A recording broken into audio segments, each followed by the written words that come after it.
Hey, are you a small business owner that loves God, family, country, and capitalism? If so, you're in the right place. Welcome to the War Plan Briefing. My name is Josh. Today, we're going to talk about how you can ruin your business in just 5 easy steps. Step number 1 is to neglect your family. Just ignore them. You don't need those people. They're just a weight around your shoulder anyway.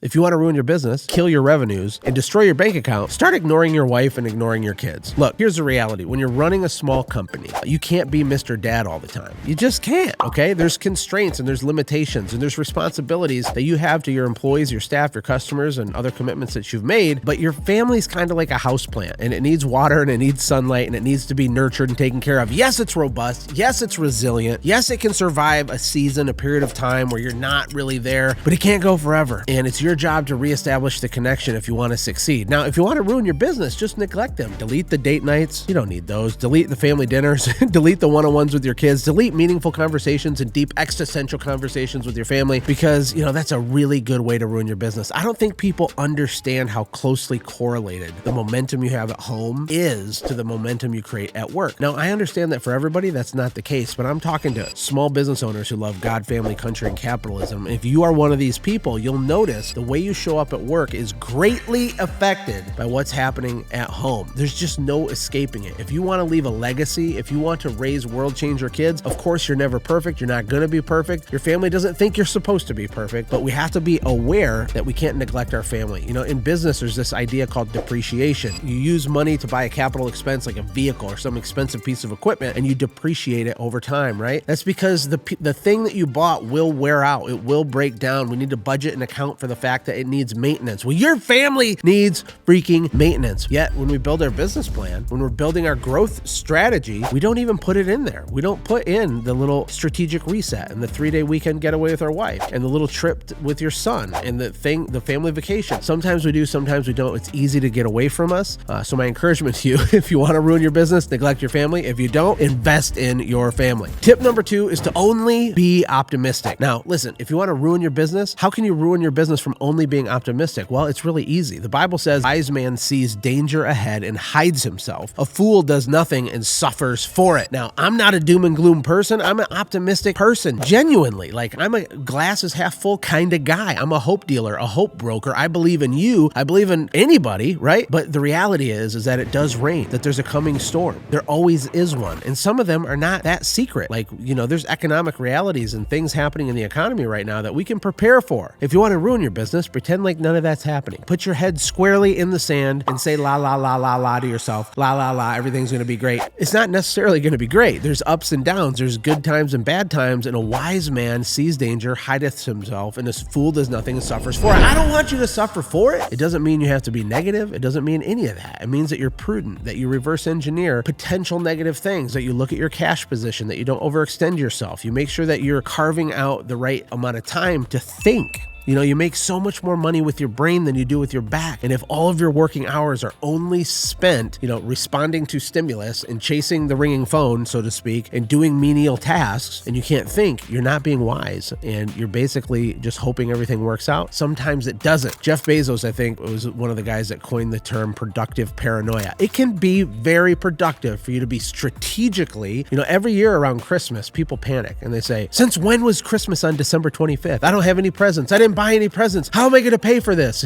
December 25th happens every single year. It's not like we didn't know that we should budget or be prepared to get gifts. We know, we just procrastinate. I don't want you to do that. I want you to be optimistic, but it needs to be measured with a little bit of productive paranoia, unless, of course, you want to ruin your business. The third way you can ruin your business, and 5 easy steps, is to never seek outside help, to pretend that you're a lone wolf, to pretend like you've already figured it all out, right? I think it was Aristotle or Socrates said, the only thing I know is that I know nothing. Another way to think about this, if you're in your 30s or 40s or 50s, you ever notice that you kind of knew more stuff when you were 18 than you do right now?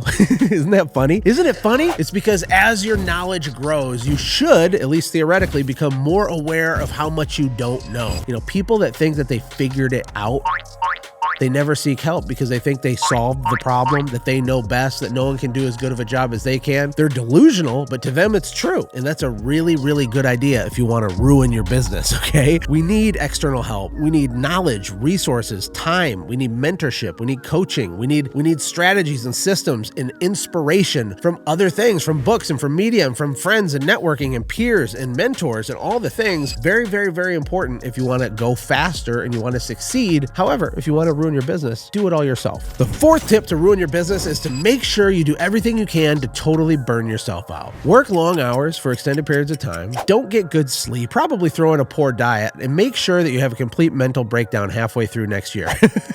It's a surefire way to mess up your business and slow things down and ruin your day and pee on your parade, etc., etc. Look, I don't want that for you. But burnout is something that for a lot of people happens kind of around the same time every year. Maybe it does for you, maybe it doesn't. But let me ask you, is there a certain time of year when things are harder for you? Is there a wall that you hit in May? Or does it happen for you in November, December? Does it happen in the winter with seasonal depression? I don't know. But you probably know that there's a pattern or a wavelength to when you're on fire and when you're struggling, when you are climbing and when you are crawling. And so the question is, are you going to prepare to mitigate those things the best that you can now or not? Are you going to prepare? Are you going to reverse engineer something? If you know you're going to hit a wall in May, what are we going to do in the last 2 weeks of April to get you filled up with more fire so you can bust through the wall instead of getting busted down by the wall like you have in the past? Burnout is very real. You know, you're spinning a lot of plates and wearing a lot of hats as a small business owner. If you have a really small company, like if you're doing less than like $500,000 a year in revenue, you have a tiny itty bitty bitty company, it's hard. It's hard. You're probably the customer service department, the HR department, you're doing the bank deposits, you're changing your oil and your own brake pads on your work truck, you're running around like a maniac, you are the service technician, you are everything. You're the CEO and the CEO, the chief everything officer, by the way.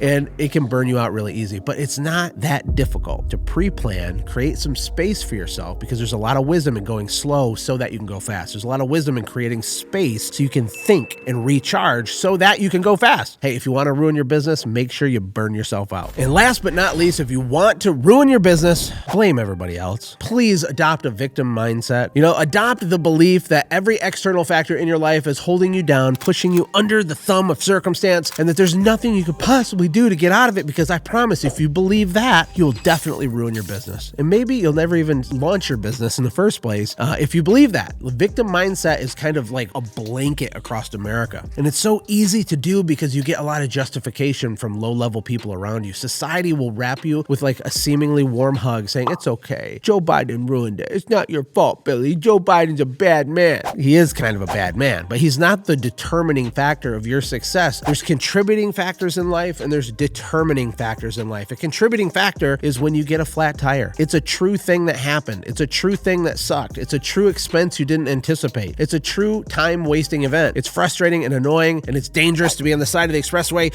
with your tire iron, right? Yes, that happened, but that is not the thing that determines if you're going to be successful or not. It's just a thing that happened to you. And whether you had a setback or you had a mess or an employee stabbed you in the back or an employee stabbed you in the front or your supplier and vendor costs went up or your customer fired you, it doesn't matter what it is. Most of the stuff that happens to us are contributing factors. And these bad things happen to everybody. You just think that they're only happening to you, but they're not. You see, determining factors are what really set the successful people apart from everybody else. Things like grit, resilience, persistence, consistency. This is the fire that will forge you into the successful business owner that you want to be. And make sure you don't get it twisted and confuse these things. You know, it's not all the external things happening around you that are going to determine if you win or lose. It's the stuff inside your brain. It's the internal factors, not the external factors, that are going to set you apart. So I hope this is helpful and useful for you. If you want to ruin your business, do all the things I said. If you want to succeed in business, do the opposite of the things that I said. Hey, my name's Josh, and we're going to be making content like this here on this YouTube channel for you. So share a comment, like it, subscribe it, or hate it, but still share a comment so we can talk. I'd love to get feedback from you. Until next time, see you in the next video.